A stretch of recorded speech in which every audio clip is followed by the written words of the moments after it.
Selamat pagi anak kami, kelas 8C, apa kabar?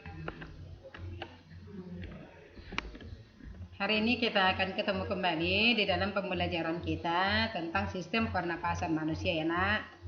Baik, untuk memulainya kita berdoa dulu. Bapa, Putra, dan Roh Kudus, amin. Puji syukur ya Tuhan, kami aturkan kembali kepadamu, karena hingga sekarang Kau masih berikan kepada kami kehidupan. Kau memberikan kepada kami organ pernapasan yang sehat, sehingga kami dapat mengikuti kegiatan pembelajaran ini dengan baik tanpa kurang suatu apapun. Inilah doa yang kami sampaikan kepadamu ya Tuhan, karena Kristus Tuhan kami. Amin. Bapa, Putra, dan Roh Kudus. Amin. Selamat pagi. Oke nak, sebagai tujuan pembelajaran kita, setelah proses belajar mengajar selesai, siswa diharapkan dapat memahami dan mengidentifikasi organ pernapasan. Yang kedua, siswa diharapkan dapat memahami mekanisme pernapasan.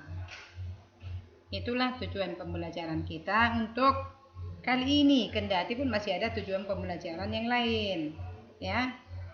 Oke, kita lihat sebentar gambar ya nak.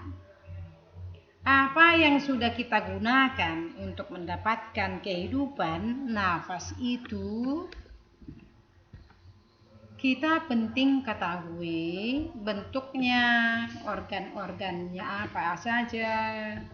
Maka seperti yang tampak pada gambar ini, yang berada di dalam tubuh kita, tepatnya di bagian rongga dada ini adalah organ pernapasan utama yang kita sebutkan dengan paru-paru. Nah, kalau kita amati gambar ini, paru-paru kiri dan kanan itu diantarai oleh jantung kita. Dan kedua paru-paru kita itu melekat pada cabang pangkal tenggorok yang disebutkan dengan bronchus.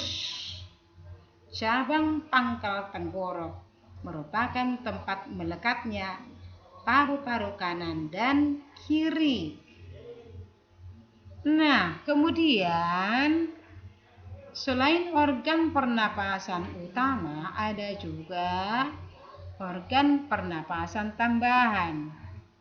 Itulah saluran-salurannya yang dimulai dari mulut atau hidung, kemudian faring, laring, trakea.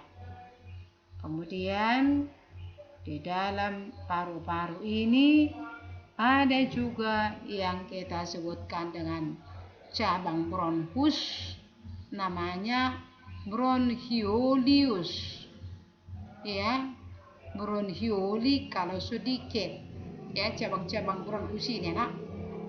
Nah, itu semua merupakan saluran-saluran daripada oksigen pun karbon dioksida. Oke kawan. Nah, kemudian di antara rongga dada ini dengan rongga perut ada sekat pembatas, disebut namanya dengan diafragma. Ya. Oke, kawanku sayang. Kemudian kita akan lanjutkan dengan mekanisme bagaimana proses pernapasan manusia itu terjadi. Oke, sebelum ke sana kita harus tahu dulu apa itu sebenarnya yang dikatakan dengan bernapas. Bernapas itu adalah proses mengeluarkan karbon dioksida dan menghirup oksigen. Saat kita bernapas terjadi dua mekanisme udara. Itulah tadi mekanisme menghirup dan menghembuskan. Saat kita menghirup udara disebutlah itu dengan mekanisme inspirasi. Saat kita menghembuskan udara disebut mekanisme ekspirasi. Saat melakukan mekanisme pernapasan terjadilah kerjasama antara otot dada dengan tulang rusuk, otot perut, dan otot diafragma. Apa itu otot diafragma? Yaitu otot yang terdapat antara rongga dada dengan rongga perut.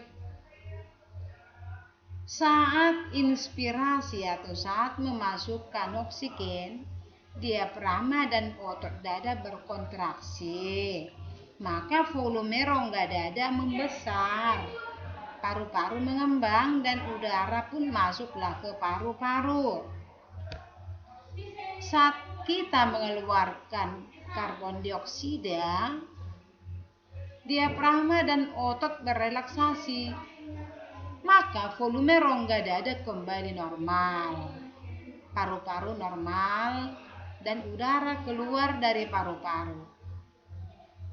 Berdasarkan aktivitas otot-otot pernapasan, bernapas dengan membesarkan dan mengecilkan volume rongga dada, disebutlah itu dengan pernapasan dada. Tetapi jika membesarkan dan mengecilkan perut, disebutlah itu dengan pernapasan perut. Nah, sekarang kita beralih ke frekuensi pernapasan.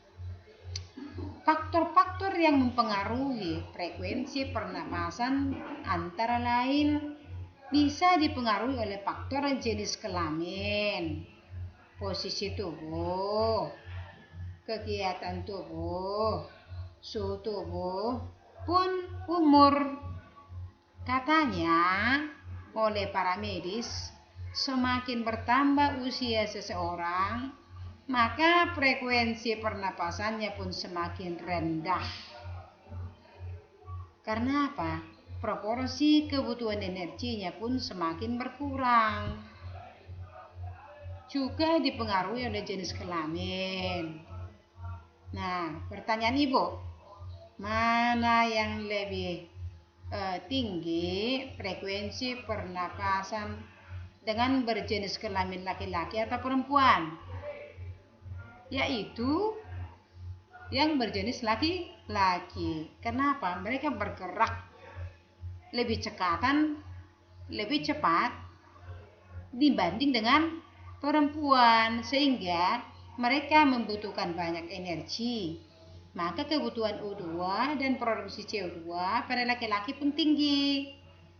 Ya, nah selain jenis kelamin, juga frekuensi pernapasan dipengaruhi oleh suhu tubuh. Semakin tinggi katanya suhu tubuh, semakin cepatlah frekuensi pernapasan, karena adanya proses metabolisme di dalam tubuh. Maka diperlukan peningkatan pemasukan O2 dan pengeluaran CO2. Oke, posisi tubuh juga mempengaruhi frekuensi pernapasan. Karena saat berdiri, otot berkontraksi untuk menghasilkan tenaga yang dibutuhkan. Maka frekuensi pernapasannya pun tinggi juga. Orang yang melakukan aktivitas tentu memerlukan banyak energi, maka oksigen yang dibutuhkan pun pasti lebih banyak, sehingga frekuensi pernapasannya pun meningkat. Ya, coba kamu ingat dulu, saat kamu berolahraga misalnya, bagaimana frekuensi pernapasan? Cepat atau tidak? Nah, itu pasti itu cepat atau tinggi dibanding dengan orang yang hanya tidur-tiduran atau beristirahat. Lalu kita beralih ke volume pernapasan ya. Volume udara yang digunakan dalam proses pernapasan ada beberapa macam. Satu itu disebut dengan volume tidal. Dua, volume cadangan. Ketiga, juga volume cadangan tetapi untuk inspirasi, dan satu lagi tadi untuk ekspirasi. Yang keempat adalah volume residu atau volume yang masih tersisa di dalam paru-paru ketika kita menghirup dan mengembuskan napas. Oke, kapasitas vital paru-paru itu apa itu? Yaitu volume udara yang masih tersisa dalam paru-paru. Berapa itu ukuran volume kapasitas vital paru-paru kita? sekitar 3,5 liter ataupun 3.500 ml. Sedangkan kapasitas total paru-paru kita sebenarnya ada sebesar 4.500 ml. Oke anak kami sekalian, sebagai tugas, tulis dan gambarkanlah organ-organ pernapasan manusia. Itu yang pertama. Yang kedua, jelaskanlah bagaimana mekanisme pernapasan. Selamat bekerja. Terima kasih atas perhatian kamu selama kegiatan pembelajaran ini. Kita tutup dengan doa Bapa, Putra, dan Roh Kudus. Amin. Kemuliaan pada Bapa dan Putra dan Roh Kudus, seperti pada permulaan, sekarang, selalu, dan sepanjang segala abad. Amin. Bapa, Putra, dan Roh Kudus. Amin. Selamat pagi.